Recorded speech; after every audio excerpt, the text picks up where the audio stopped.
Hey everyone, welcome to this pop-up talks. This pop-up talks, we are going to chat about multi-generational living and how to create a single-family home for generational wealth. So whether you're building new or maybe you're renovating your single-family home, or maybe you're renovating and or building a new laneway, multi-generational living is something that always should be considered. It provides so many benefits. So in today's talk, we're going to chat about what exactly multi-generational living is and why you should consider it and how to consider it. Depending on your family's needs, whether your family is growing, shrinking, or just changing, no matter what, it will benefit you. So here today we have Dale Roadhouse with Roadhouse Homes joining us. Dale is the owner of Roadhouse Homes and is also a licensed builder. Welcome, Dale. Thanks for joining us. Thanks, Kathy. Excited to be here. Yeah, that's great. This is going to be fun. So you are a licensed builder and the owner of Roadhouse Homes, like I mentioned. You have over 30 years of experience in custom home building and renovations. Congratulations, that's a long time. You are very experienced. And as an award winner on both the provincial level and national housing award programs, your team at Roadhouse is very well recognized in the industry and across the country. One thing I will also point out is that since 2015, 100% of all the homes and laneway projects that Dale has built has actually been multi-generational. So he is the go-to guy to talk about this topic, and that is why you're here today. So let's just dive right in. So first and foremost, multi-generational living. What exactly does that term mean? Maybe talk to us a little bit about that, Dale. Yeah, sure. That's a great question. There's lots of definitions out there, but I think that really, if you think of it as three generations of families living underneath one dwelling property, or two adult generations of families living together. So children with their parents and the grandchildren, or two adult families could be like two sisters living with their families together in one dwelling. Perfect. Okay, great. Good definition. And maybe talk to us about some of the benefits of what multi-generational living entails.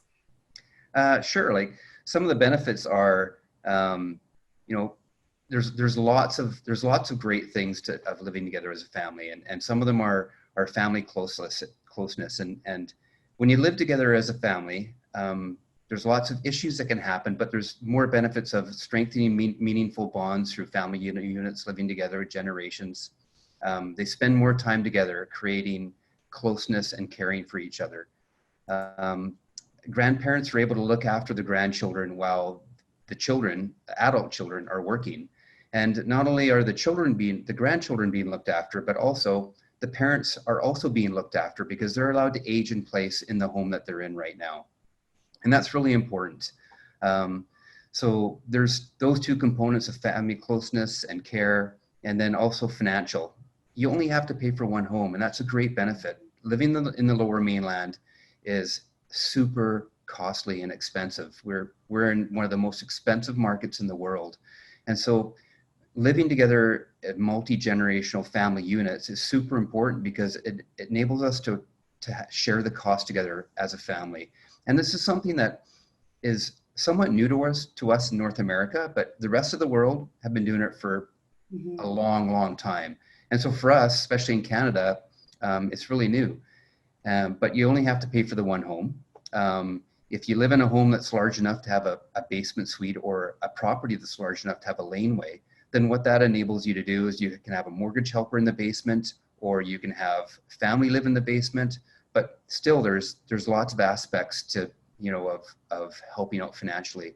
In fact, I think that we're going to start to see a change in some of the way that some of the multifamily projects are being developed. I know there's one up in North Vancouver right now with townhouses where they actually have a mortgage helper in the basement of the townhouse. And what a great idea. That's something very new to us, to be able to have that available. And so it doesn't have to be a mortgage helper. It can be where your family lives together of different family units in that one dwelling place.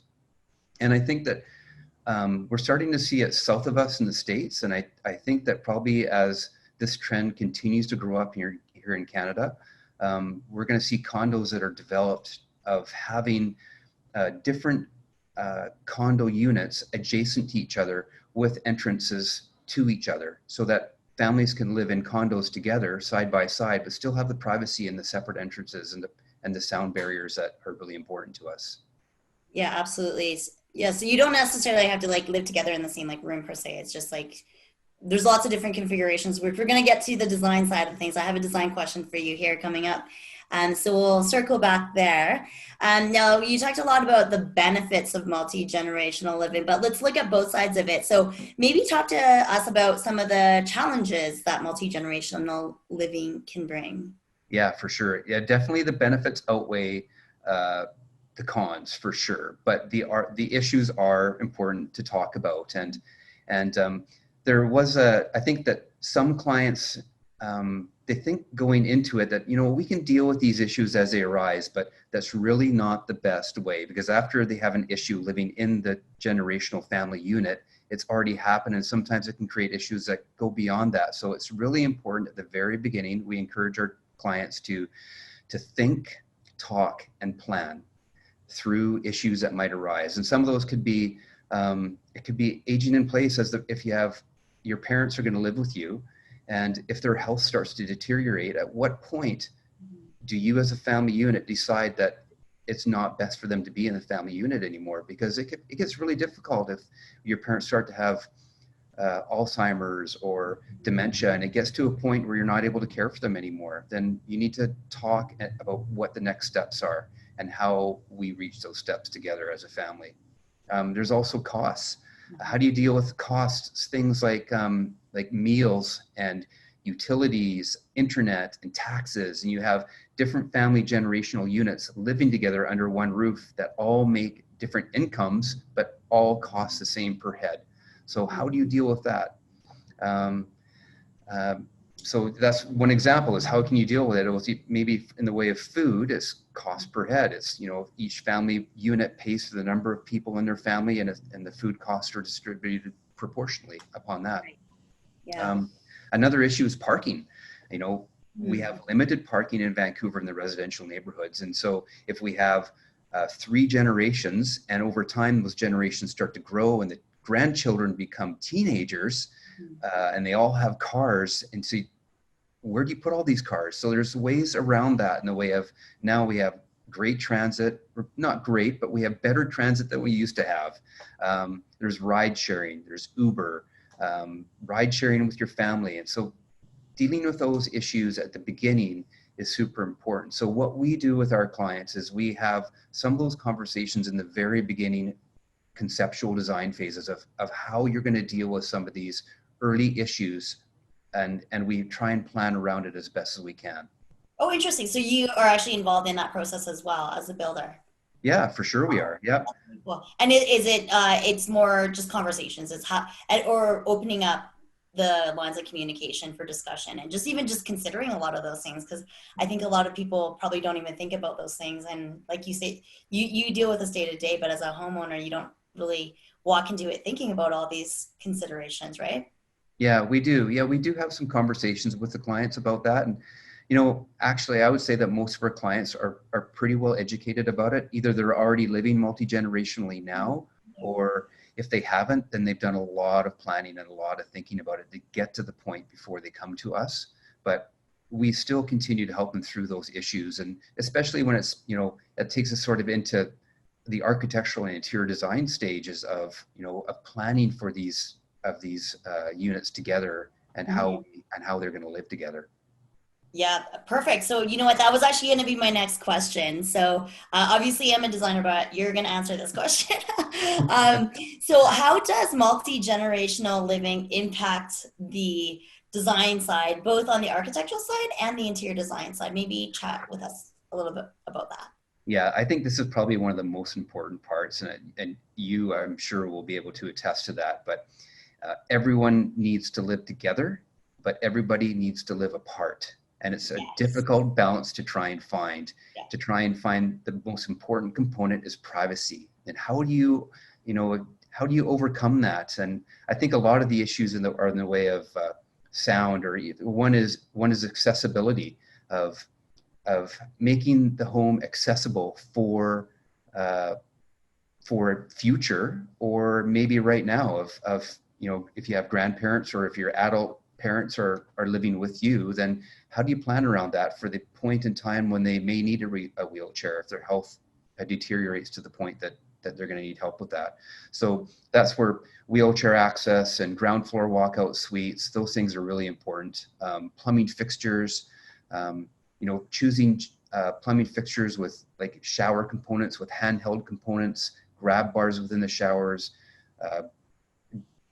grip tubs where where they're non-slip tubs. Those things are very important to try and plan for. There's a really, really long list of things that you need to consider. Yeah. It sounds like, and I'm sure, obviously we don't have hours and hours today, but I'm sure if we did, we would fill them very quickly with this list of consideration items. But if maybe just name off for our viewers today, what are kind of the top and most important components when planning for multi-generational living? Yeah, for sure. I think that probably the most ones are the interior finishes. Finding an interior finish that works for both families, for each individual family unit. If it's very separate entities within the dwelling unit, then it's much easier to try and find. They each have their own design style, and working with them and working with our interior designer and working with our architectural design team of designing each space for them that works and functions exactly like they want it. But oftentimes you have units that are living together within the same space. So it becomes a little bit more challenging of finding some of those design styles that works for both. And so an example of that is living in the same unit, and you need a shared kitchen. So one option for that is having a walk kitchen, or a fry kitchen, where it's a separate place. Both family units can be cooking at the same time. They have separate prep stations, and it enables them to work together that way within the kitchen.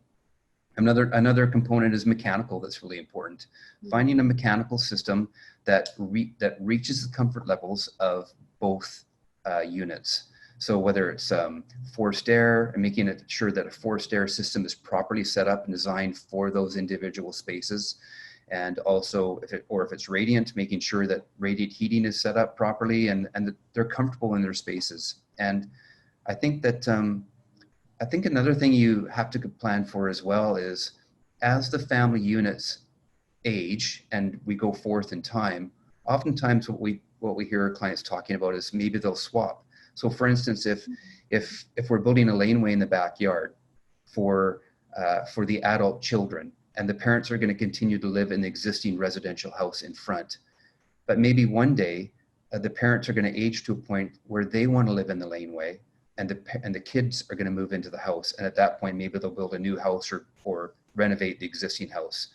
So we talk about, we try and set up the space for both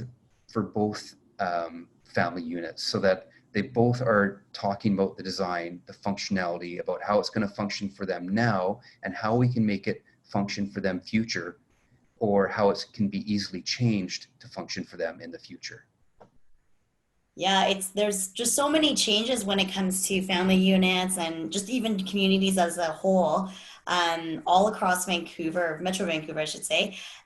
So multi-generational living, as we're talking about today, right now, is definitely a topic for homeowners to pay attention to, and sometimes easily overlooked, right? If we're not actually thinking about that top of mind. So, and what's really interesting as well as, like on the design side of things, bylaws that are in place by the municipalities are also starting to adapt, and giving homeowners more choice on how their families grow and live together. So for example, there's bylaw changes that enable designers and builders out there to be able to design and build product out there that is conducive to multi-generational living, as you know, Dale. So there's a ton of benefits to that, as you mentioned, and things to consider that impact the design and the building of the home. So I guess as a wrap up, if you could pick one tip that you could share with all of our viewers today, what would that be? I think the tip is plan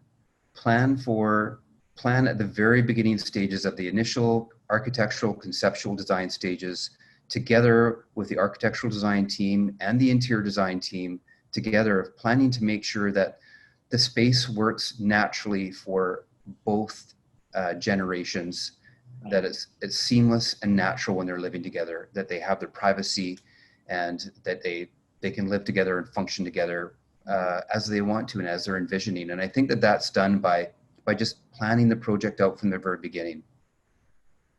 Perfect. Well, thank you so much, Dale. Thanks so much for joining us today and sharing all of your knowledge with us in this pop-up talks. I think there's lots of food for thought and lots of great tips and information for all of our viewers today. So to all the homeowners out there, don't forget HAVAN's virtual parade of homes. Has tons of other pop-up talks like this with tons of really cool and interesting topics that have a lot of great takeaway information. Make sure you check out all the homes on the parade. There's tons of builders and designers to connect with, and only until Sunday, June 13th. So make sure you get on board so you don't miss out. You can check out the panel on the left-hand side of your screen to navigate the virtual parade platform. I just want to also say a huge shout out and a thank you to our media sponsors, Post Media, Western Living Magazine, and Daily Hive for helping to provide the opportunity for homeowners to connect with our members to build and renovate your dream home right the first time. I'm Kathy Ewan from Phase One Design. Thanks so much for watching and see you in the next talk. Bye for now.